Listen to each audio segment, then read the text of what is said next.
Bom dia a todos. Estão todos me ouvindo?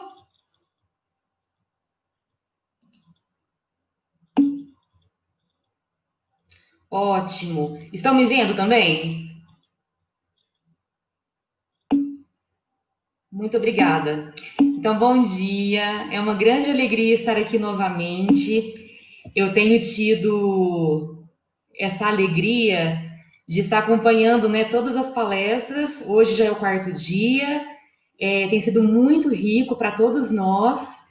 E eu tenho um carinho imenso, né, pelo Grupo Pare. Gostaria de falar aqui rapidamente, um minutinho só, que desde a sua fundação, né, desde a escolha do nome, né, Maria Flávia, eu tive o privilégio de estar presente, então, cada vez mais eu nutro um carinho imenso, e pelo Grupo Pare eu posso afirmar que o caráter coletivo é a base do fazer científico, né? E que esse empreendimento coletivo, essa coisa bonita, essa cooperação, e enxergar também a teoria da Maria Flávia aplicada a esses trabalhos até agora tem trazido muita luz, né? A nossa compreensão e aos nossos estudos. Então é isso. Eu gostaria então de desejar bom dia e que todos sejam muito bem-vindos a mais uma palestra. Hoje, quem ministrará será o mestre Luan Marques Domingues. Ele é mestre em Linguística pela Universidade de Franca, a Unifran, com formação em Filosofia e Teologia pela Faculdade João Paulo II, a FAJOPA. Ele também é membro do Grupo PARE, Pesquisa em Argumentação e Retórica. A palestra do Luan intitula-se Fé Passional, a trajetória das paixões no mito da criação. Então, agora, desejo a todos uma excelente palestra e eu passo a palavra para o Luan. Bom dia, estão me escutando?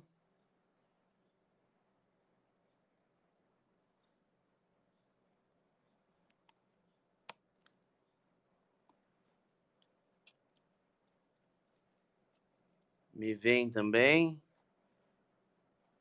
Espera aí.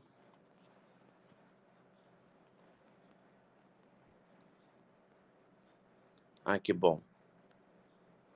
Eu acho que só minha câmera que não está funcionando porque minha internet é muito ruim.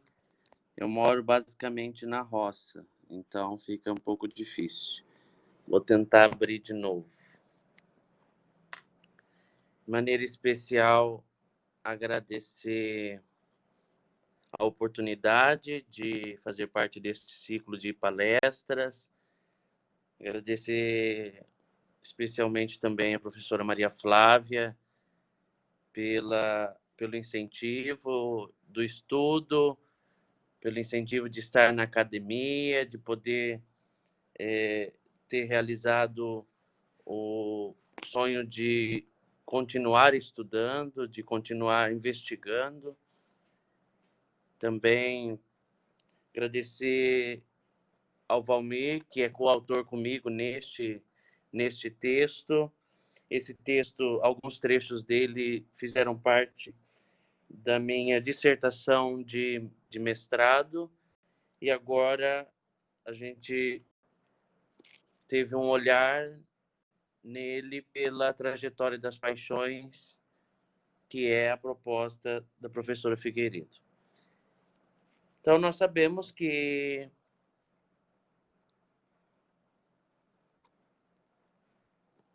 todo ato retórico se embasa no tripé, que é o ethos, o pathos e o logos. Mas, especialmente, nós vamos nos deter ao campo do pathos, porque falaremos das emoções como meio de persuasão pelo discurso, como peça fundamental nesse tabuleiro chamado argumentação. Por isso é que nós decidimos escolher esse título para o nosso texto, Fé Passional, porque a fé também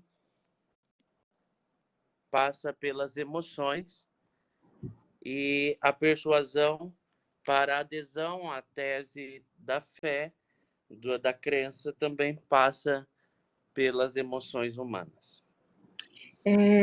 Luan, eu vou pedir para a Ana Cláudia complementar o que ela tinha para dizer. Ela está com a mão levantada um minutinho, tá bom? Ah, Ana desculpa, eu não consigo Cláudia, você enxergar falar. tudo porque...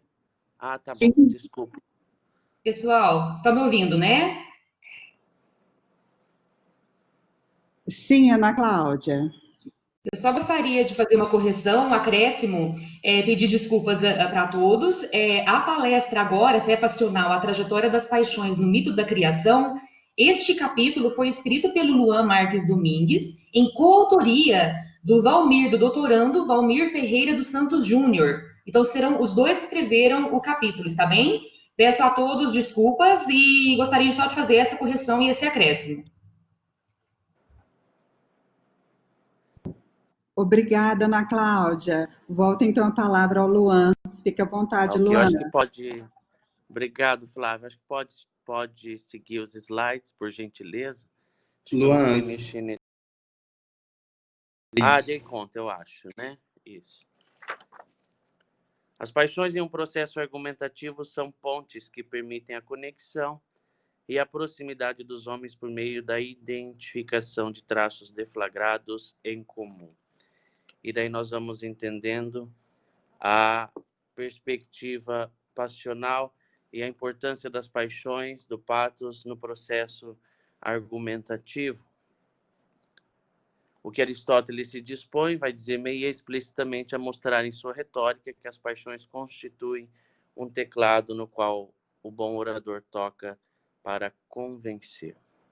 Então, por que escolhemos esse texto? Porque é um texto que teve, continua tendo ainda forte influência na maneira como o ser humano lida com as questões relacionadas à sua origem, a estrutura e a organização também do cosmos, perguntas inerentes ao homem, como de onde viemos, para onde vamos. Essas perguntas sempre fazem parte da nossa história. Então, também para sanar essas perguntas antropológicas que estão... Oi? Tudo bem? Tá ok. E também com a maneira como o homem interpreta a origem e o fim da humanidade, tá bom? Nosso objetivo em estudar o texto mitológico da criação na crença judaico-cristã sob a perspectiva das paixões de Aristóteles e também da trajetória das paixões, essa teoria proposta por Figueiredo, uma vez que esse discurso, como nós vimos, ainda tem forte influência no modo como o homem lida com essas questões ligadas à sua origem, à estrutura e à organização do cosmos, o propósito da humanidade. E o que nós queremos é delinear, então, essa leitura do texto judaico-cristão da criação, o mito da criação, capítulo 1º, especialmente, do livro de Gênesis, pelo viés da retórica das paixões de Aristóteles e da trajetória das paixões. O que nós queremos? Verificar a possibilidade, algumas paixões despertadas no auditório daquele tempo, que é mais ou menos no ano 400 antes de Cristo, frente a esse relato, tá bom? Ainda trazemos a possibilidade dessa leitura retórico-passional ser uma ferramenta eficaz na leitura de tantos outros textos, principalmente quando a gente não tem o seu contexto de produção e de recepção tão clarificado.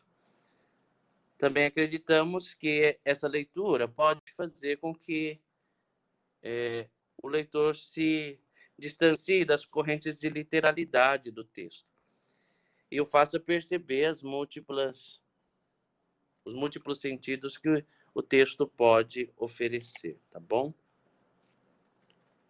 Vamos então passar para algumas contribuições que nós julgamos ser necessárias e singulares sobre esse texto, sobre esse enunciado, um pouquinho do seu contexto de produção, do seu contexto de recepção originário e algumas possíveis intenções que o autor tenha tido ao criar esse texto do mito da criação. Tá bom? O texto que nós escolhemos para essa reflexão de hoje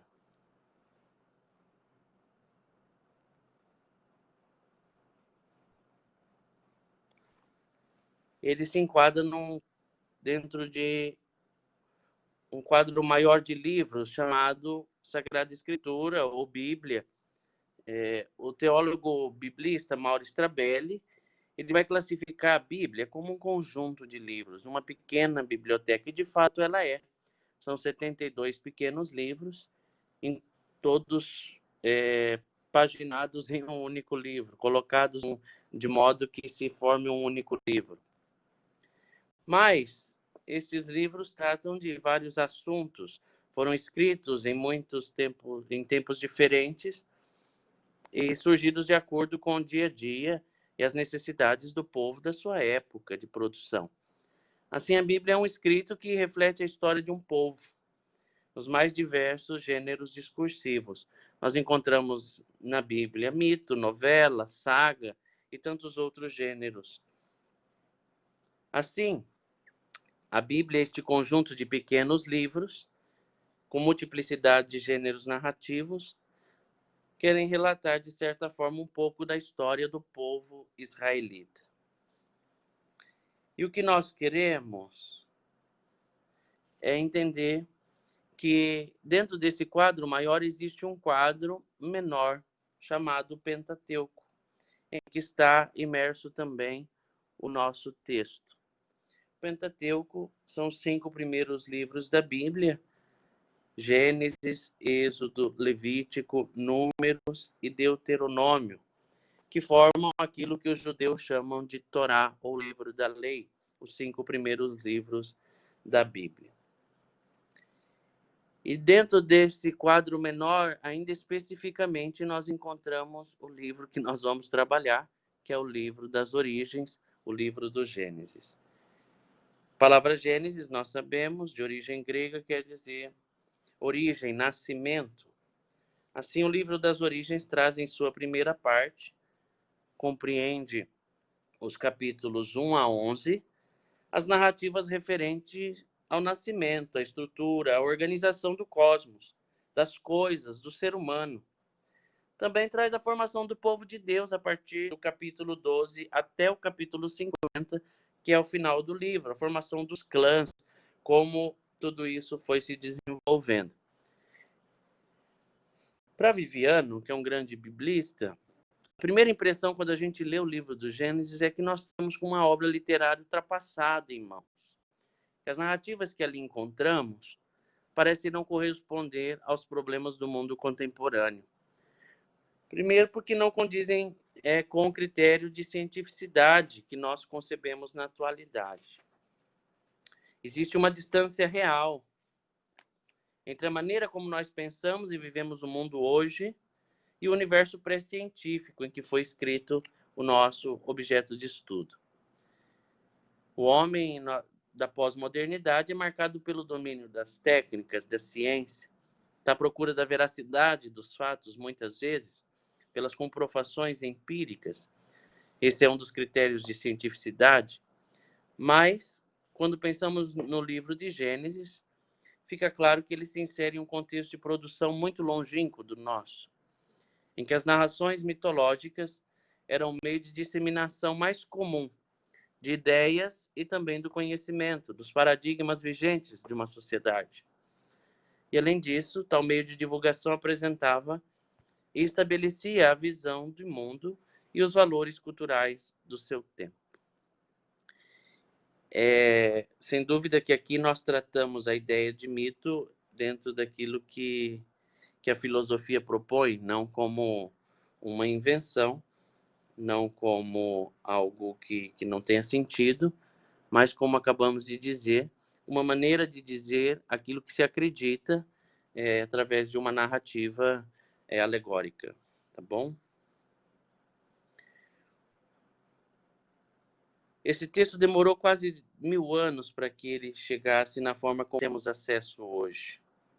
E 3 momentos centrais marcam a formação desse texto.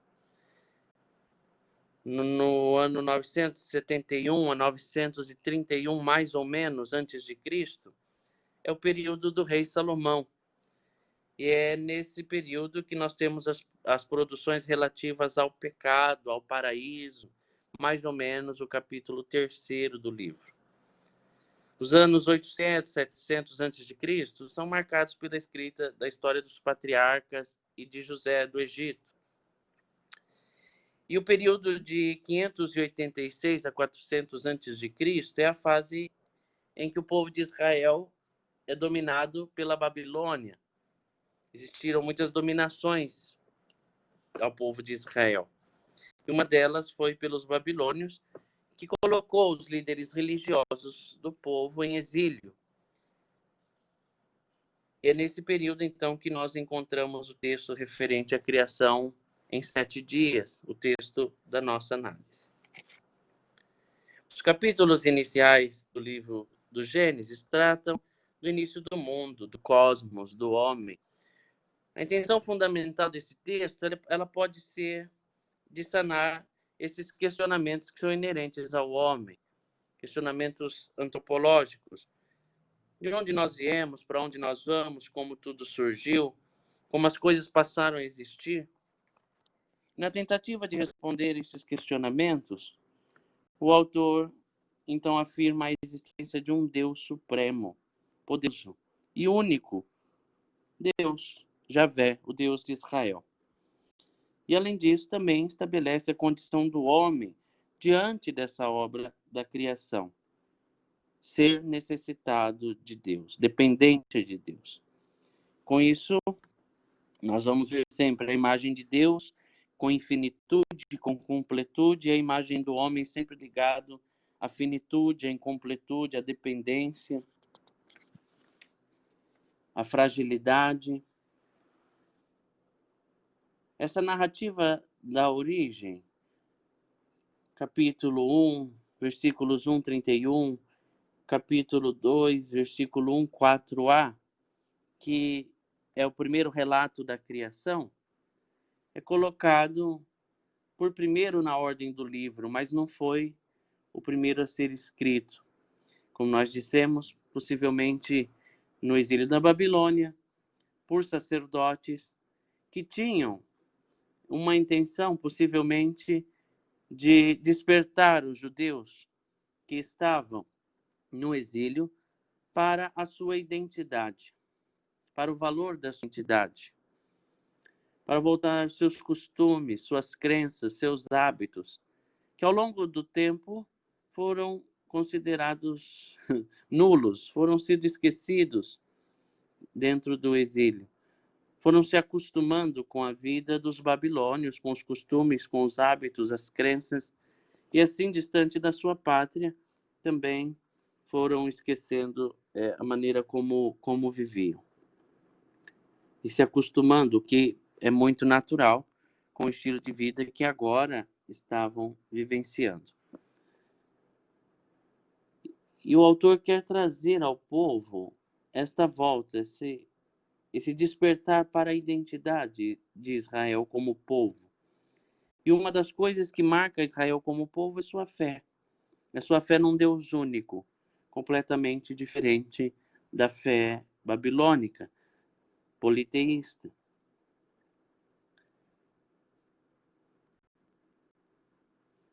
Nós vamos encontrar sempre, então, a ideia de um monoteísmo que perpassa todo o texto,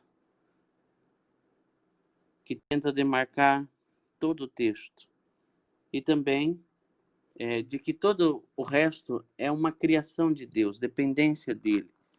Que não há nada de sagrado, há uma desacralização do mundo com o relato criacional.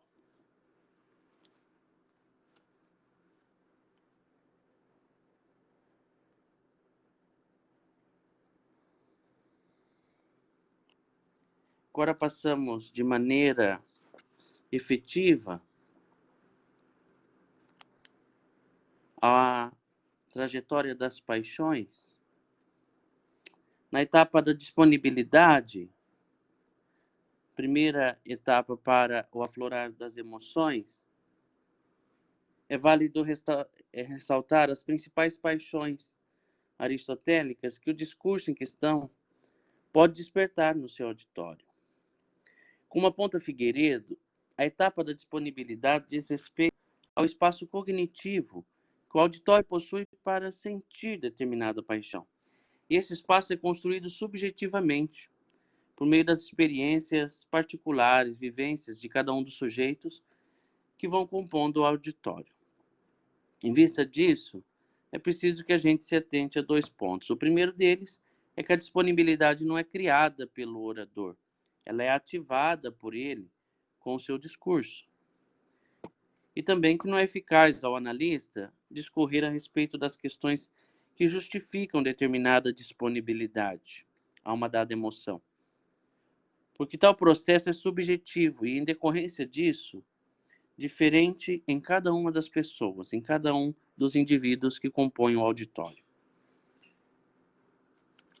As paixões aristotélicas possivelmente despertadas por esse discurso são a calma, a confiança, o medo e o amor. E agora vamos ver um pouquinho as definições dessas emoções com base em Aristóteles e Figueiredo, e depois nós vamos justificando por que percebemos que são estas as emoções despertadas no texto em questão. A calma é para Aristóteles certo prazer sem insolência, é uma indulgente esperança. E ainda de acordo com as palavras de Aristóteles, tal paixão é a inibição e o apaziguamento da cólera. Figueiredo vai dizer que esta emoção é o contrário e talvez o antídoto da cólera. Configura o estado de apaziguamento após um tormento estrondoso, recria a simetria entre os sujeitos. Então, com base nessas definições, nós compreendemos a calma como um estado pacífico, que não existem motivos para ira ou para cólera. Dessa forma, a calma se assemelha à concepção costumeira de paz, de tranquilidade. Depois, a afecção do medo. Para Aristóteles, é um desgosto ou preocupação resultantes da suposição de um mal iminente, ou danoso, ou penoso. Figueiredo vai afirmar: o temor é uma dor ou distúrbio decorrente da projeção de um mal iminente e tem caracterização destrutiva e penosa, é acompanhado de uma expectativa. Temem-se assim os maus que podem nos arruinar ou arruinar quem nos é querido. É ligado a algo, então, que seja passível de acontecer comigo ou com alguém que eu amo. Ao ponderar as 2 definições, então, compreendemos o temor como essa expectativa atormentadora a respeito de um mal iminente, capaz de nos afligir, algo que seja passível de acontecer efetivamente a nós ou àqueles que nós amamos, que nos são queridos. Uma outra afecção é a confiança, que é definida pelo mestre de Estagira como o contrário do temor. A esperança ou confiança é acompanhada da suposição de que os meios de salvação estão próximos, enquanto os temíveis ou não existem ou estão distantes. E Figueiredo vai dizer: é acompanhada da esperança, antecipação das coisas que levam à segurança como algo próximo, enquanto as causas do medo parecem inexistentes ou distantes. Dessa forma, nós entendemos então a confiança como uma expectativa em relação ao acontecimento futuro, que proverá os meios de salvação para uma situação adversa do presente, difícil do presente. E por fim, o amor, definido como seja amar o querer para alguém o que se julga bom, para ele e não para nós, e também o ser capaz de realizá-lo na medida do possível. Amigo é o que ama e é por sua vez amado. Consideram-se amigos que assim se acham dispostos reciprocamente. Figueiredo vai definir o amor como desejar para alguém aquelas coisas que você considera boas, desejando-as para o outro e não para si, e tentar ao máximo fazer com que elas ocorram. É, pois, o laço de identidade com o outro. Assim, vimos o amor como um laço de simetria entre quem sente e aquele que desperta tal paixão. Ademais, o amor pode ser compreendido então como um sentimento prazeroso de querer o bem sem nenhuma pretensão, além do bem-estar daquele que é amado. Vendo essa descrição da reflexão das paixões, apontadas no processo de disponibilidade, nós podemos considerar prováveis essas disposições em que o auditório do discurso em questão possa ter se encontrado. E agora a gente vê um outro processo, próximo processo, que é a identificação. Um outro estágio no processo do despertar das paixões. Nesse estágio da identificação, nós encontramos o mais intrigante dos processos em toda a trajetória, que é o reconhecimento. Nessa etapa, o auditório reconhece os traços em comum entre o discurso e si. Esse processo acontece muitas vezes sem completa consciência do auditório, ou seja, de forma inconsciente. Figueiredo vai apontar que tal processo possibilita que o auditório reconheça traços de suas vivências, preferências, história no discurso. E, por sua vez, esse reconhecimento vai garantir o despertar de uma paixão, uma vez que só podemos identificar com aquilo que conhecemos. Em outras palavras, só vou sentir uma emoção se ela fizer parte do meu arcabouço de emoções reconhecíveis ou disponíveis. Nessa etapa, em relação ao discurso em questão, o auditório pode identificar-se com certas ideias gerais presentes no texto, que se relacionam com suas vivências, com seus ideais e compreensões de mundo. Algumas dessas ideias são, por exemplo, a existência de um Deus único, a compreensão de que Deus criou o mundo para o bem-estar do homem, o amor incondicional de Deus para com sua criação. Essas ideias podem encontrar consonância no íntimo do auditório disponível, as paixões discutidas anteriormente. E logo, pode gerar processos identitários que garantirão o despertar das emoções, como nós veremos a seguir, que é a próxima etapa do nosso processo.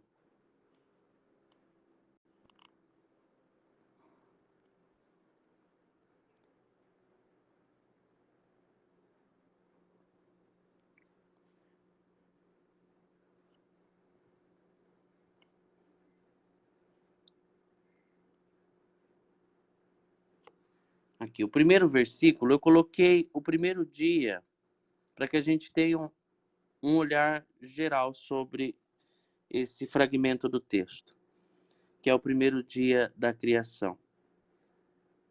No primeiro versículo, no princípio, Deus criou o céu e a terra.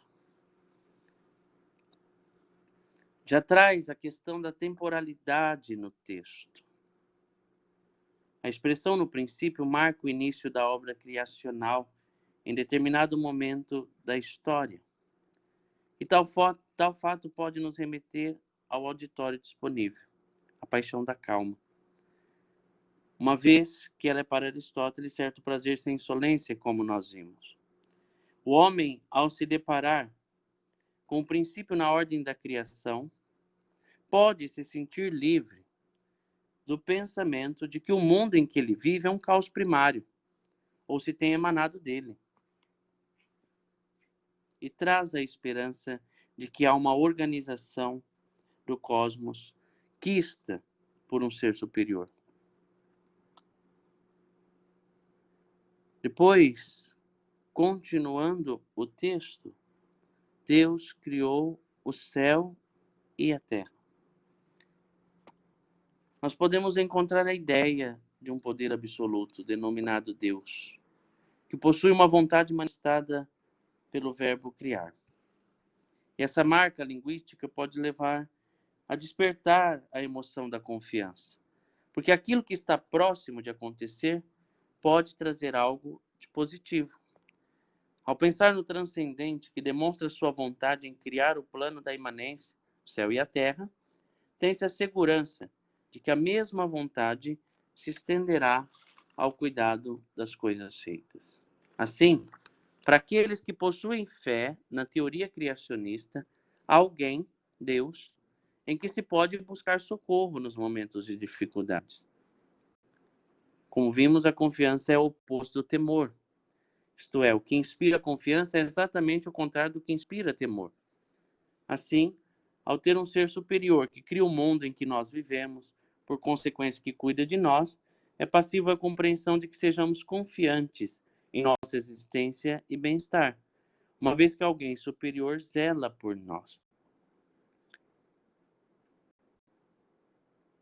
Aristóteles vai dizer: o que inspira confiança é o distanciamento do temível, a proximidade dos meios de salvação.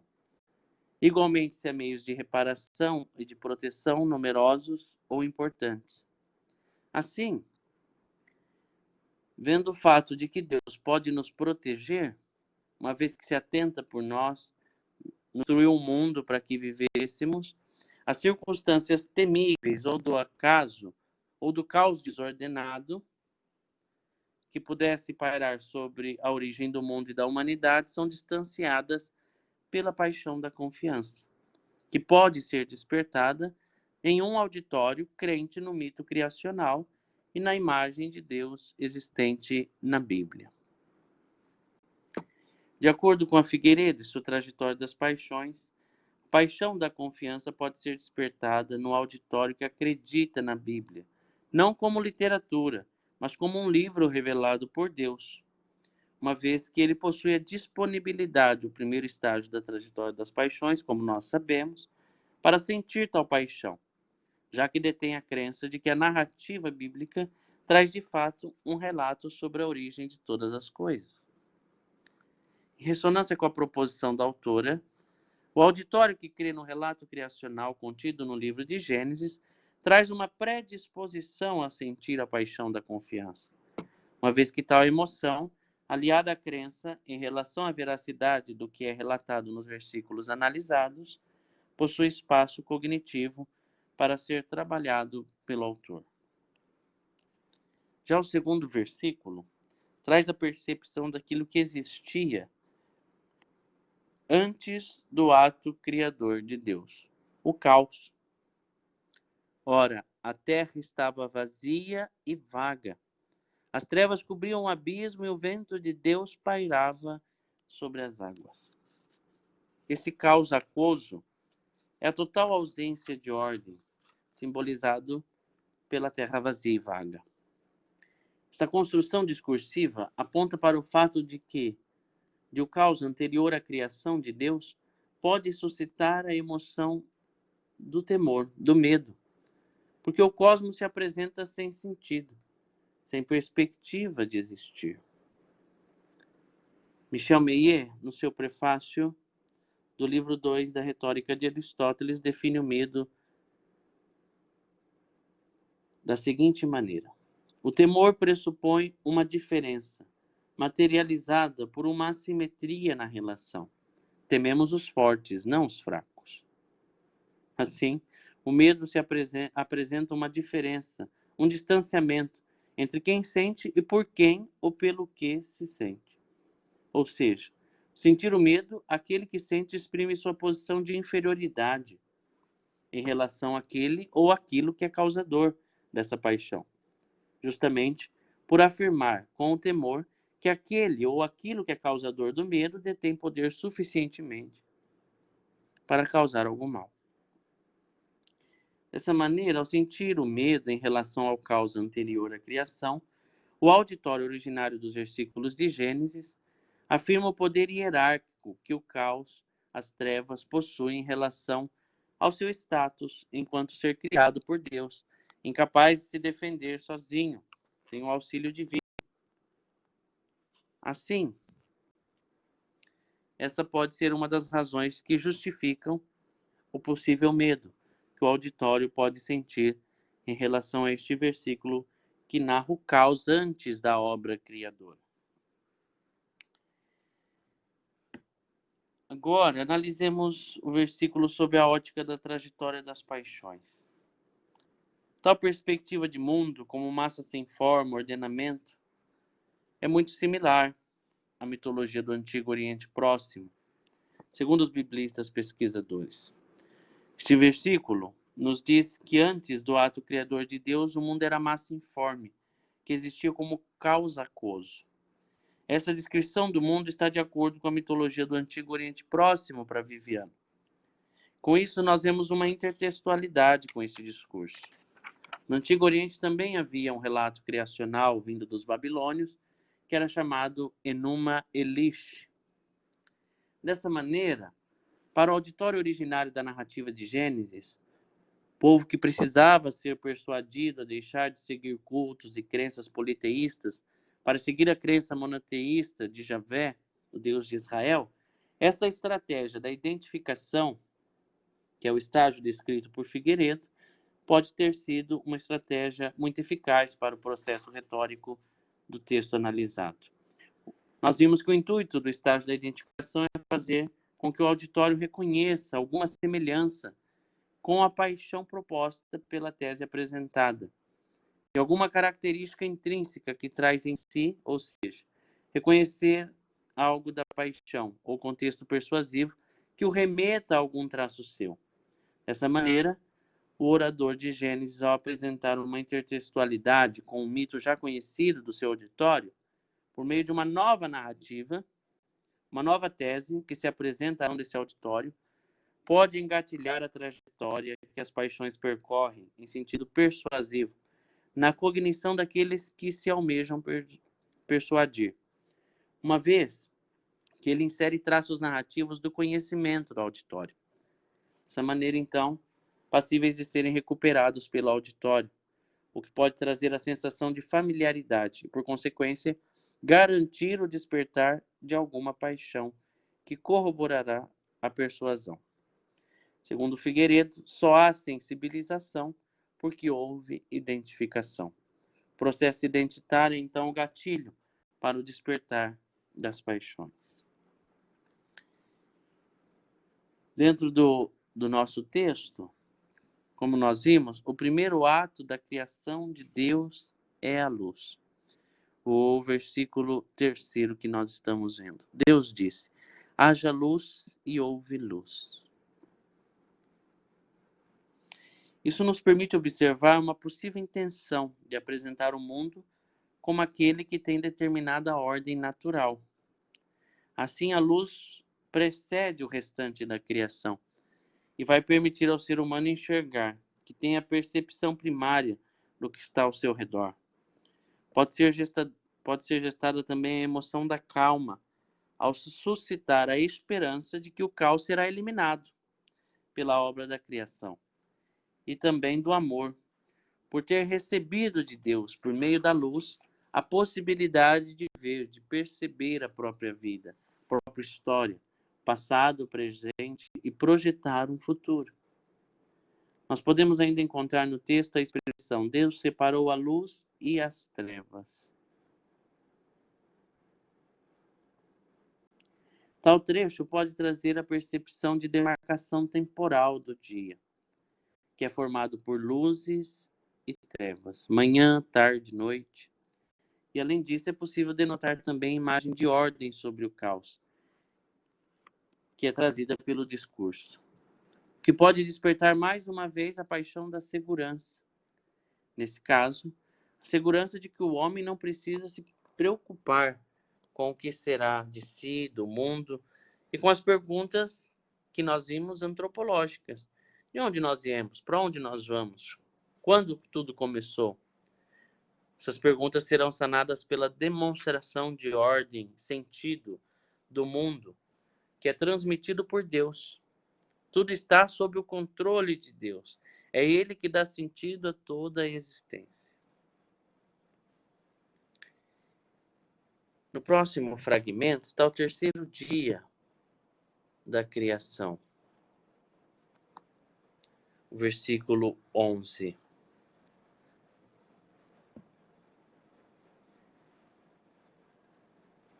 E a imagem da terra é posta em destaque com a formação da flora, capacidade de produção das árvores e também dos demais vegetais, por meio das sementes. Diz o texto: Deus disse que a terra verdeje, dê verdura, ervas que deem semente, árvores frutíferas que deem sobre a terra, segundo sua espécie, frutos contendo sua semente. E assim se fez. A terra produziu verdura, ervas que dão semente segundo sua espécie, árvores que dão segundo sua espécie, frutos contendo sua semente. E Deus viu que isso era bom. Houve uma tarde e uma manhã, terceiro dia. Nesse processo de separação dos limites das águas, aparece a terra como lugar da vida, geradora da vida. Esse trecho pode ser compreendido pelo auditório como um presente que é preparado para a humanidade. Com a construção desse sentido, de que a terra é um regalo oferecido ao homem, nota-se então uma provável estratégia retórica por parte do orador do texto. Pode ter almejado criar empatia entre auditório e orador, a fim de fazer com que aqueles que têm contato com o discurso tornem-se propícios a dar credibilidade à narrativa contada como um texto real sobre a origem do mundo. Nós também verificamos o uso da figura retórica da repetição por meio das palavras deem e semente. Esse uso parece objetivar, persuadir o leitor de que Deus se importa tanto com a humanidade que o necessário para a subsistência dela não é, em primeira instância, o fruto do seu esforço, mas gratuidade da soberania divina. Mais uma vez aqui, o autor quer mostrar um mundo que não está sob o controle das divindades pagãs, mas sob o controle de um único Deus que provê todas as coisas. Em ervas que deem semente, árvores frutíferas que deem sobre a terra, nós encontramos uma ficção plausível de ser acometida aos leitores daquela época, que é a calma. Por quê? Porque Deus, em sua bondade, prepara aos seres vivos o necessário para sobreviver. Alimentos em abundância nas mais diversas espécies. E assim, podemos justificar a possível instigação da calma no auditório do texto de Gênesis. Segundo Michel Meillet, a calma é uma verdadeira paixão, porque ela reflete, interioriza uma certa imagem que o outro forma de nós, de sorte que ao mesmo tempo agimos sobre ele, mantendo ou encontrando nossa calma a seu respeito. Daí sua retórica. Ela recria a simetria. Como Figueiredo, Aristóteles e Meillet bem postulam, a calma pode ser sintetizada pelo estabelecimento do estado de tranquilidade, despreocupação, harmonia.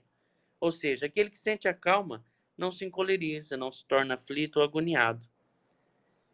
E por meio daquilo que nós colocamos, é plausível afirmar que o orador do livro de Gênesis, ao afirmar que Deus criou formas de prover frutos que se multiplicarão por suas sementes e nutrirão a vida na terra, pode suscitar a calma em seu auditório, justamente por aliviar essa preocupação do auditório originário com seu sustento, uma vez que Deus já cuidou dessa necessidade ao garantir que tal falta fosse suprida.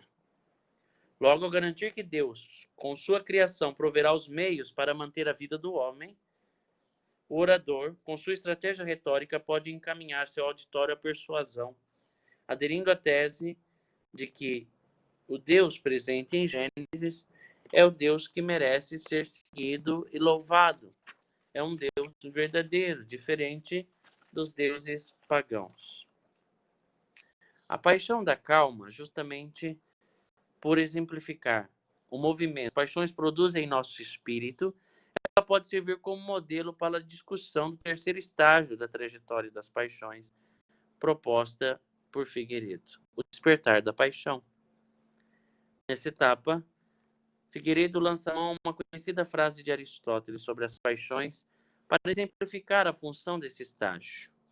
As emoções são as causas que fazem alterar os seres humanos e introduzem mudanças nos seus juízos, na medida em que elas comportam dor e prazer. Assim, fica claro que uma paixão despertada no auditório irá causar tais alterações que não afetaram apenas a porção cognitiva desse auditório, mas também, principalmente, a porção física, o corpo. Dessa maneira, para finalizar essa reflexão acerca do estágio do despertar da paixão, mencionamos que, em relação à paixão da calma, ocorre no auditório a atenuação ou a eliminação de sentidos e efeitos físicos causados por outras paixões. Dessa forma, a paz de espírito, a tranquilidade da alma são restabelecidas. Pois fomos para a mudança de julgamento, um outro estágio da nossa trajetória das paixões. O auditório transforma concepções antigas por meio dos processos de identificação e despertar da paixão. Figueiredo pontua que os efeitos da paixão na mente e no corpo estimulam a transformação de compreensões do auditório acerca de determinada questão, reapresentada pelo discurso, o que fundamenta os efeitos persuasivos em sentido retórico. No caso do discurso analisado, o auditório disponível, a paixão da calma, da confiança, do amor e do temor, pode compreender que o Deus existente no relato de Gênesis seja de fato o Deus verdadeiro e único, e por consequência, invalidar a ideia politeísta trazida pelos babilônios. Tal estágio é fundamental, pois garante que o despertar da paixão encontre vazão para o mundo por meio de uma ação.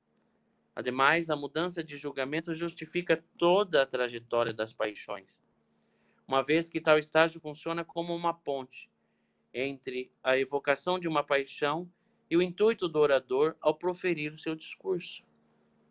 Nessa perspectiva, o despertar da calma, do medo, da confiança, do amor, no auditório originário do texto de Gênesis, é que garante que um novo ponto de vista possa ser aceito pelo auditório, uma vez que desestabiliza o emocional do auditório e possibilita a transformação de questões anteriores compreendidas como saberes consolidados por este mesmo auditório.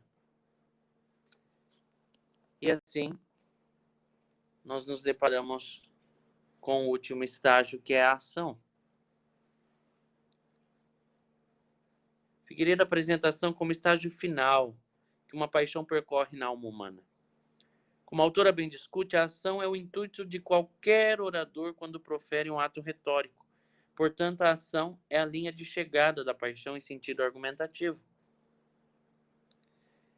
O autor do discurso analisado, como vimos anteriormente na discussão de suas possíveis intenções, pode ter almejado restabelecer a fé do povo de Israel em Deus único, capaz de suprir todas as necessidades humanas, e detentor do poder infinito que criou todo o universo que o homem habita. Dessa forma, por meio da apresentação de seu discurso, o orador suscitou paixões em um auditório cognitivamente disponível a elas, e em decorrência disso transformou crenças e ideias pré-existentes em função do exílio babilônico. Tal transformação pode ter sido tamanha que garantiu a aceitação da provável tese do orador, a compreensão de um Deus único, um Deus bondoso e generoso, que é capaz de criar o universo inteiro para o bem-estar das suas criaturas. Daí eu vou terminando. Como considerações finais, o que nós podemos concluir é que o mito das origens teve e ainda tem singular importância na atualidade. O que nós tentamos mostrar é que a leitura pelo viés retórico-passional pode trazer ao leitor uma libertação de se ater a uma visão reducionista e literal do texto. Também que a trajetória das paixões é uma ferramenta muito eficaz para a leitura de qualquer outro texto, principalmente quando não conhecemos seu contexto de produção e de recepção originários, e a contribuição singular no campo retórico da proposta de Figueiredo, demonstrando os processos cognitivos e psicológicos do aflorar das afecções humanas. Eu agradeço a todos pela escuta, espero poder ter trazido uma reflexão que nos ajude a aprofundar nessa proposta da nossa querida professora Maria Flávia. Muito obrigado.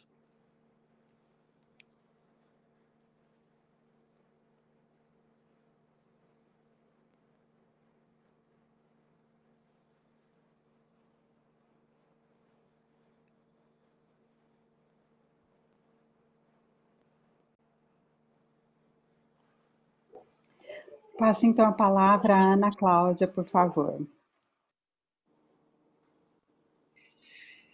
Parabéns, Luan. Só gostaria de confirmar mais uma vez aí se todos estão me ouvindo, por favor. Sim, Eu Ana. estou. Eu Luan, não consigo parabéns. só ler as mensagens. Tá, eu Eu vou. consigo.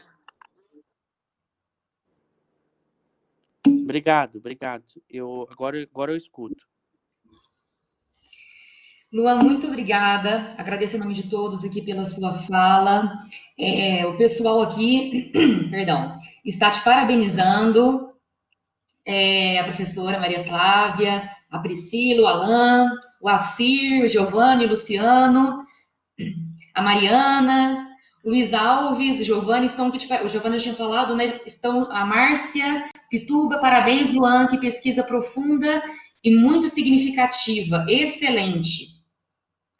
Então, o pessoal aqui no chat está te parabenizando e eu também te parabenizo. Pessoalmente, me agrada muito pesquisas que tomam os textos bíblicos como objeto de análise ou como corpus, porque pessoalmente, né, é um livro que me instiga bastante. Quando eu gostaria de reiterar aqui aos participantes que, se desejarem fazer alguma pergunta para o Luan, que façam aqui no chat, ou levantem a mão e façam diretamente a eles, tá bem? Enquanto isso, enquanto vocês pensam em alguma pergunta, algum comentário, eu gostaria de comentar uma coisinha aqui com o Luan. Luan, quando eu li o título do seu trabalho, Fé Passional, a trajetória das paixões no mito da criação, no primeiro momento, me ocorreu outro contexto retórico. Eu pensei assim, vai analisar e refletir um pouco sobre essa trajetória no auditório cristão contemporâneo, ou nesse auditório contemporâneo crente no criacionismo. O que seria, né, outra análise, outra ação esperada. Claro. Porque a ação esperada pelo orador com relação ao povo de Israel, que você deixou bem claro, então a ação esperada pelo povo de Israel daquele período, em suma, seria esse despertar, esse resgate ao monoteísmo, né? Retirando-os do politeísmo babilônico. Então, o objetivo é restabelecer a fé do povo de Israel no Deus único. Essa é a ação esperada, certo? Certo. Ah, tá. O Tiziano disse que nós podemos ligar as câmeras, tá? Eu vou ligar, desculpa. Acho que eu não me ative a isso.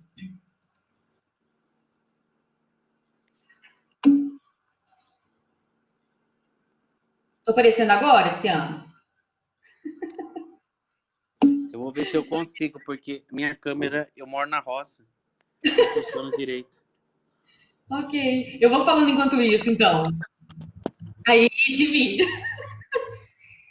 E aí, é mais uma curiosidade mesmo. Eu fiquei pensando enquanto eu li o seu trabalho. O que você acha que poderia ser esperado, então, na etapa relativa à ação, no outro auditório, nesse auditório contemporâneo, auditório cristão de hoje, crente no criacionismo, que ação você acha que poderia ser esperada diante do livro de Gênesis? Porque, assim, deixa eu só me tornar um pouquinho mais clara. Quando a gente pensa assim, A Bíblia, que é essa biblioteca, esse conjunto de diversos livros, são tantos gêneros ali contidos. E aí a gente pensa em Gênesis, a gente pensa nos evangelhos. O Luiz Alves falou sobre o evangelho na semana passada. Esse objetivo, a ação esperada, a evangelização, a conversão das pessoas, a gente pensar nas epístolas paulinas, né? A admoestação das igrejas, aconselhamento, o livro da revelação. Então, são ações diferentes. Eu fico pensando, que ação poderia ser esperada no auditório de hoje com relação à narrativa de Gênesis? Porque a ação esperada da nação de Israel de então era o restabelecimento da fé no Deus único, o monoteísmo. E o que você acha que é esperado com relação ao auditório de hoje cristão frente à narrativa de Gênesis? Acho ótima a sua pergunta, Ana. Primeiro, agradecer a você pela oportunidade de você ser minha moderadora. Você foi a primeira a ter acesso ao meu trabalho quando ele estava ainda bem no comecinho, no nosso primeiro Selinfran, na exposição primeira que nós tivemos, e me deu muitas ideias e conversamos muitas coisas, e eu sabia do seu interesse pelo trabalho, pelo assunto. Então, eu quero agradecer pela oportunidade de você fazer essa mediação. Agradecer sua pergunta. Essa pergunta que você me fez, o Fernando também me fez em um dos intervalos da aula, quando ele nos lecionava ainda. E ele disse assim, o meu filho foi para a catequese e, de repente, a catequista dele começou a falar do livro de Gênesis. E começou a falar que nós viemos do barro, ou que Deus fez do nada as coisas em 7 dias. Ele falou assim, escuta, meu filho chegou em casa e falou, mãe, eu não acredito nisso. Eu achei engraçado ele me contar isso. Então, é claro que hoje o nosso critério de cientificidade é diferente, né? E hoje nós entendemos e procuramos mostrar o relato como um livro que nos traz como um mito, como aquilo que nos traz uma verdade, que é a imagem de Deus, uma imagem de Deus que nos cuida, mas uma imagem diferente do cuidado do homem, não que foi exatamente daquela maneira, não que tenha algum caráter científico nesse sentido, mas que tenha um sentido real de trazer a imagem de Deus. Hoje já não um resgate à fé, mas de repente uma demonstração de quem é Deus, da imagem de Deus. Quem é Deus Pai? Qual é a imagem de Deus Pai? Já para os nossos primeiros pais, qual era a imagem de Deus Pai? Que Adão e Eva puderam contemplar, com a imagem de Deus como Criador, que nós podemos contemplar. Então, hoje seria, para mim, a demonstração de uma imagem de Deus, de uma das múltiplas facetas de Deus, né? Uma das representações de Deus, podíamos dizer assim. Hoje já não seria mais um livro que traria alguma persuasão, ou um texto que traria persuasão, a pessoa aderir à fé por meio daquilo lá, ou acreditar que exatamente o mundo foi construído daquela forma e não de outra, né? Até porque hoje temos muitas teorias e as teorias não nos trazem verdade, né? Elas nos trazem possibilidades de verdade, vestígios de verdade. Exatidão ou fixidade de veracidade nós não encontramos em nenhuma teoria, né? São teorias.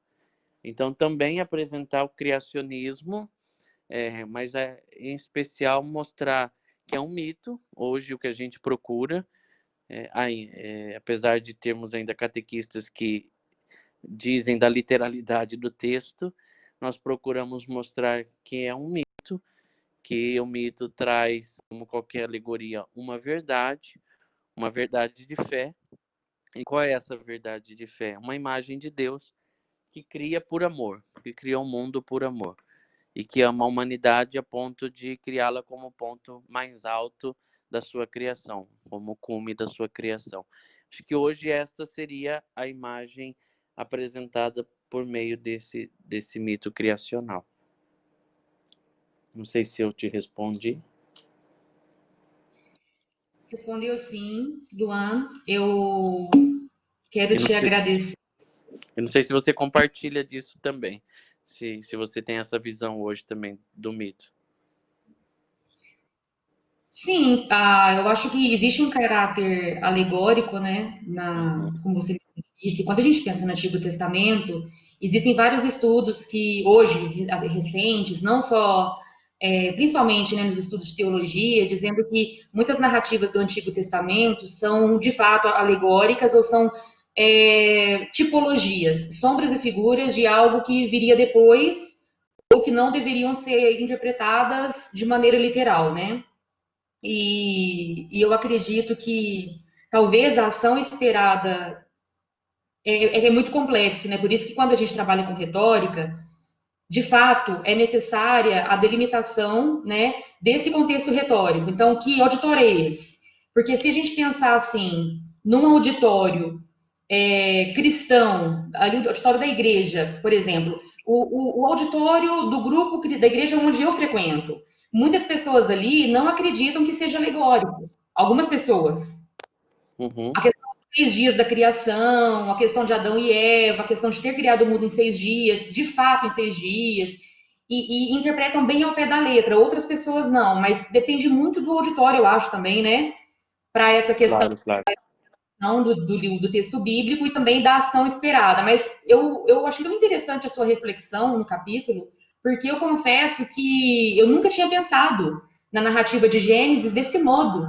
E aí você trazendo essa visão, pensando no livro de Gênesis, dirigido, direcionado à nação de Israel da época, depois a gente pensando em outros contextos, puxa vida, né? Que riqueza, né? O nosso olhar muda frente ao objeto. Então, eu concordo sim, de modo geral, com a sua resposta e quero te agradecer pela sua resposta também. E em função do tempo, eu vou passar para outras perguntas aqui do pessoal que está participando. O Luiz Alves de Souza, Luan, diz o seguinte: prezado Luan, se possível, gostaria de ouvir seu comentário sobre a intertextualidade entre Gênesis e o relato babilônico, e onde eu poderia ler mais sobre esse tópico.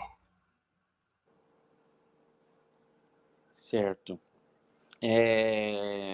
Luiz, bom dia. Obrigado pela pergunta. O, o texto que nós encontramos dos babilônios da criação se chama Enumelixe. Depois eu posso te passar também no privado. Ele é um texto fácil de ser encontrado. Se a gente pesquisar em algum livro de mito, a gente encontra, de mito criacional. Ele é um dos muitos mitos de criação. Nós encontramos muitos mitos em outras culturas, mas esse mito traz semelhanças com o nosso em algumas situações, como, por exemplo, na criação a partir do nada. Né? Deus cria ex nihilo, a partir do nada. Do nada, Deus disse e cria. Deus disse e cria. Só que a partir disso, existe uma diferenciação, por exemplo, que é sobre a imagem dos astros, das estrelas, que eram considerados nesse mito divindades, seres divinos. E daí o mito da criação judaico-cristã traz apenas como um ser criado por Deus, como um astro que está lá para iluminar o dia, para ajudar o homem e só para isso, em função do homem.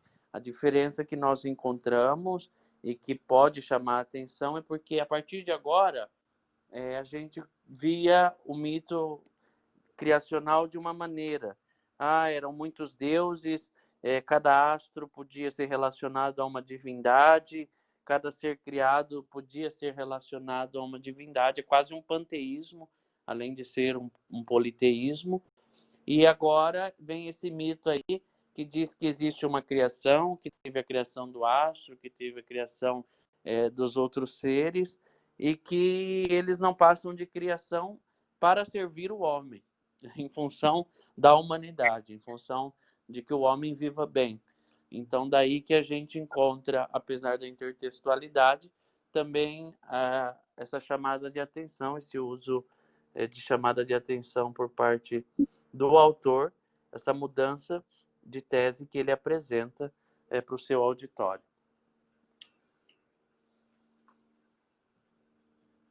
Não sei se eu consegui respondê-lo.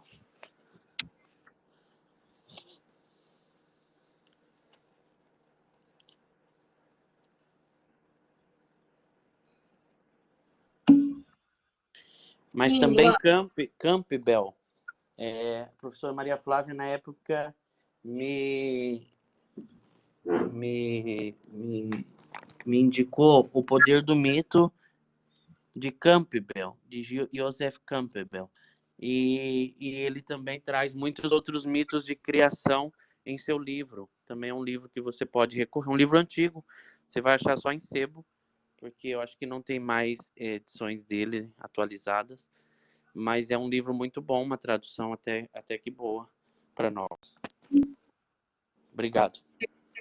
Luan, o Luiz Alves te agradeceu, disse que respondeu sim e agradeceu a sua resposta. A Márcia Pituba, ela teceu o seguinte comentário, ó. Eu mudei o olhar em relação à leitura do Gênesis. Percebi que por meio das paixões, que são comuns ao ser humano desde Aristóteles, por exemplo, essa leitura passa a ter outros sentidos. Você fala das dádivas de Deus em relação ao ser humano, quando cita as sementes. Então, podemos afirmar que outros textos alegóricos podem ser melhor entendidos com profundidade a partir de uma reflexão por meio das paixões? Eu acredito que sim, que o viés retórico passional pode ser uma ferramenta, um meio para que a gente leia tantos outros textos e pode nos iluminar, mostrar um dos sentidos que o texto pode conter, né? Um dos muitos sentidos que o texto pode nos apresentar. Eu acredito sim, Márcia, que tem sido comprovado aí por nós nessas tantas outras leituras e tantos outros textos que a gente tem visto de tantas modalidades, como pela trajetória das paixões, que a gente consegue extrair muitos sentidos de um único texto. Acho que só revalida essa nossa ideia e essa proposta da nossa querida professora Figueiredo.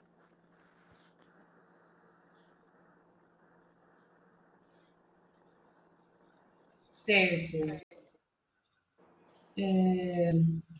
Luan, mais um comentário aqui, mais uma pergunta. A Márcia Pituba te agradeceu. Obrigada, querido. Fala esclarecedora. E agora o Wilson Lopes do Amaral. Como a função pedagógica pode ser sustentada pela trajetória das paixões, visto que o mito, como propõe Eliade, separa histórias verdadeiras das não verdadeiras? Só um minutinho. Se você quiser, eu repito a pergunta para você. Você repete para mim, por gentileza? Claro. Como a função pedagógica pode ser sustentada pela trajetória das paixões, visto que o mito, como propõe Eliade mesmo, né, Eliade. separa histórias verdadeiras das não verdadeiras. Tá. Eliade vai dizer assim, um cientista da religião, ele vai dizer que o mito é um paradigma da atividade humana nas mais diversas relações. Está ligado ao universo divino, os deuses, e à atividade humana, o profano, os homens. E cabe ao homem reproduzir o universo divino por imitação, como um sinal de que se identificou com o universo sagrado dos deuses. Então, o gesto de imitação é, na realidade, um sinal visível de um padrão social, aceito por um grupo de pessoas. E esse padrão social vai imprimir no homem a percepção da estabilidade. Por isso, convence a esse empreendimento vital. Por essa razão, ele vai dizer, nos seus gestos cotidianos, imitará os deuses, repetirá as suas ações, se identificará com eles. Então, eu vejo que o mito, ele tem sim uma função pedagógica, que muitas vezes, dentro daquilo que nós entendemos como paradigma, como modelo social, como construções da sociedade, verdades estabelecidas ou mantidas até então, como verdade pela construção social, por aquilo que se conseguiu desenvolver de raciocínio, de intelecção naquele momento, aquilo que se acredita. Então, é passado, é transmitido através do mito. Inclusive, a nossa visão sobre as divindades, a nossa relação com o universo sagrado também. E eu acredito nisso. Agora, que existem as histórias verdadeiras das não verdadeiras, isso sem dúvida. E que elas podem ser contadas de maneira alegórica ou não também, ou como uma narrativa comum também, eu acredito que isso é possível. Mas a partir do momento que nós usamos de uma alegoria, de um recurso pedagógico para poder mostrar uma verdade, ensinar alguma coisa, falar sobre algum assunto, então eu já estou dando indicações de que é preciso também a pessoa se identificar com aquilo por outros vieses, por outros caminhos, como o caminho das paixões, como despertando as emoções dela, para que ela se convença, não apenas cognitivamente, mas também emocionalmente por aquilo. Então já é um sinal também de que existe uma verdade, mas que existe uma não exatidão, não cientificidade sobre aquela verdade. Que é mais um campo da crença do que no campo da ciência. Não sei se me fiz entender.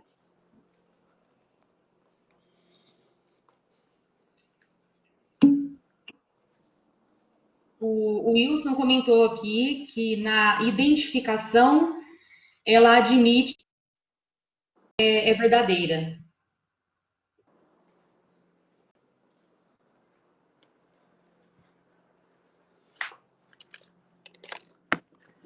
Eu não entendi o que ele quis dizer. Pode explicar um pouquinho melhor, Wilson? Enquanto isso, eu vou ler aqui o comentário do Luiz Alves de Souza. Aí, se você puder escrever um pouquinho mais, Wilson, te agradeço.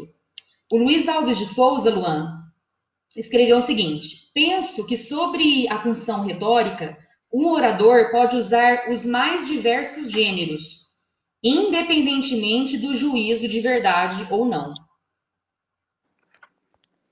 Eu acredito nisso também, com o fim de persuadir. Existe uma gama de argumentos, de maneiras de argumentação que o orador pode se utilizar. Figuras e tantas outras maneiras de persuadir. Perfeito. Eu gostaria de confirmar aqui com o Tiziano, nós temos ainda 10 minutos, é isso? Isso, Ana, isso mesmo. Então, o Luciano quer falar. Oi, Luan. Oi, Luciano, tudo bom?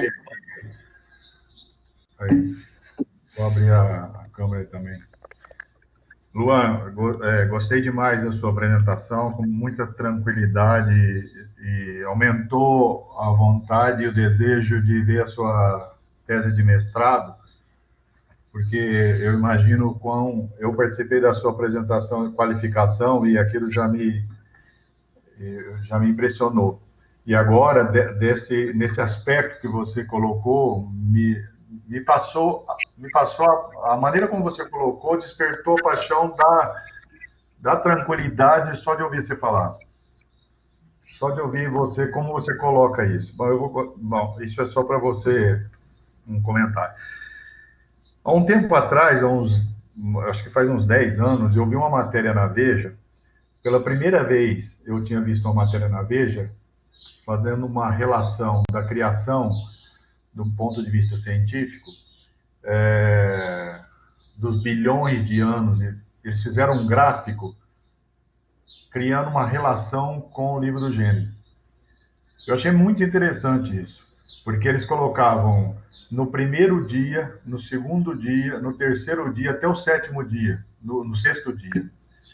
E eles relacionavam isso aos bilhões de anos, segundo a ciência, segundo Carl Sagan, segundo... Foi a primeira vez que eu achei... Isso me impactou. Impactou porque quando você coloca, e a Cláudia, quando ela levantou essa questão da contemporaneidade do Gênesis, como ela fala o universo de hoje, eu pensei assim, como que a própria ciência também sente atraída, não é? Por esse relato do mito da criação. E o outro momento impactante que eu senti foi quando eu vi a obra cinematográfica Noé, que, num determinado momento, Noé explica para os filhos a criação né? O momento da criação. E o cineasta fez de uma forma o discurso que o cineasta fez foi de uma forma tão amarrada que eu nunca vi isso. Ele fez aquilo que eu vi lá na Veja. Noé explicava, quando ele falava no primeiro dia, Deus criou assim, apareciam as imagens, como se tivesse tirado de um filme Cosmos, do Carl Sagan, né, da transformação do universo e como a Terra foi formada. Então, eu fiquei muito impressionado com isso, porque quando você fala, e isso reforça mais ainda a teoria a trajetória das paixões da Flávia, porque uma coisa é eu ouvir, conhecer a teoria da criação, e vendo como os planetas são formados, com essa frieza da ciência. Outra coisa é, eu senti uma paixão pela criação. Eu senti uma paixão por esse relato da criação. Isso é outra coisa. E isso reforça a trajetória das paixões. Quando algo desperta em mim a paixão, algo me atinge. E algo me movimenta. Não é? Então eu fiquei muito impressionado com isso. Outro momento que ficou impressionado é um comentário reforçando esse trabalho seu e também reforçando cada vez mais a trajetória das paixões da Flávia. Eu estava vendo uma foto da ISS, a Estação Espacial, no evento de quando a nave, né, chegou agora recentemente lá e tal, o mundo inteiro estava ligado a essa nave nova e tudo mais. Aí me chamou a atenção de entrar na ISS pelo Google, né? E vai investigando a ISS, falou, isso aqui deve ser, que bagunça que é isso aqui, que você entra lá, aquilo é né? Para minha surpresa, porque lá atualmente tem um astronauta russo, tem um astronauta americano e tudo mais. Para minha surpresa, no canto, bem dentro daquele caos de informação que é a ISS, eu notei um quadro de uma iconografia russa da Virgem, lá na parede. Depois me chamou atenção aquilo, e depois eu entrei com outra câmera e cheguei mais perto. E não tinha só a iconografia da Virgem, iconografia russa, isso é, né, antigo e você conhece. Tinha um pantocrátor do lado, num Cristo pantocrátor. Então eu fiquei impressionado como que a ciência, esse abismo, muitas vezes, que a gente vê da ciência e o relato da criação, né? O astronauta está lá no espaço e com uma referência, como se fosse... tudo isso que eu estou vendo aqui não me distancia, mas tudo isso que eu estou vendo, existe uma beleza nisso. Por isso que eu coloquei no comentário, o ponto do Gênesis era da diferença dos babilônicos, é que tudo tudo foi feito por um desejo de amor. Tudo é muito que eu não tinha sentido antes, que ninguém tinha sentido e tudo mais. Eu penso que não é uma pergunta, é um comentário. Eu vejo que o seu texto é relevante no momento de hoje, e mais relevante ainda é esses comentários, como foi feito agora, de ver da Pituba, de poder ver, analisar outros textos à luz da trajetória das paixões. Parabéns, Luan. Obrigado, Luciano. Obrigado de coração. E a prova de que fé e ciência não se distanciam é porque nós estamos aqui. Você está aqui, eu estou aqui, a Pituba e tantos outros que partilham também da dimensão da fé. Porque para nós, motivados passionalmente, mas também motivados racionalmente a entender e acreditar em Deus, na proposta de Deus, a conhecer a Deus intelectualmente e não somente passionalmente. Pode ser que a primeira coisa que nos levou até Deus, do conhecimento ou da experiência de Deus, tenha sido uma paixão, tenha nos despertado uma paixão. Mas a partir disso, foi sido instigado em nós quem é esse Deus. Ele existe de fato? O que ele é capaz de fazer? Onde ele se apresenta? Que maneira que ele se apresenta? Como é que foi na história? Como é que ele foi apresentado na história? Como é que isso aconteceu na história da vida de tantas pessoas? Como é que existiu esse negócio chamado Bíblia? 72 livros, um calhamaço enorme que conta a história de um povo. Será que pode ser mentira um negócio desse? Então, a gente começa a relacionar fé e ciência de uma maneira muito, muito tranquila. Então, eu acredito muito nisso, Luciano. Eu acredito muito nisso. E eu quero agradecer a sua colocação e a sua presença. Obrigada, Luciano. Obrigada também. Nosso comentário muito rico. Se tivesse tempo, eu queria fazer um comentário sobre o seu comentário. Mas estamos a 2 minutos do término. É uma palestra que rende bastante mesmo. E o Luan, o Wilson, ele complementou aqui, porque ele havia feito o comentário que na identificação ela admite que a história é verdadeira. Aí depois ele comentou o seguinte, ele explicou que no contexto a pessoa pode assumir algumas histórias como verdadeiras. Ah, sim, claro. Certo? Bom, agora já são 9h59. Eu gostaria aqui de encerrar minha parte dizendo que foi um imenso prazer, né? Eu queria continuar conversando, tem algumas questões que eu gostaria de colocar em função do tempo, se não é possível. Mas, Luan, que trabalho rico, parabéns mais uma vez. Obrigado aos participantes aí que colaboraram com as perguntas e tornaram esse momento ainda mais especial e ainda mais rico. Então, agora eu passo a palavra para o Tiziano ou para a Maria Flávia?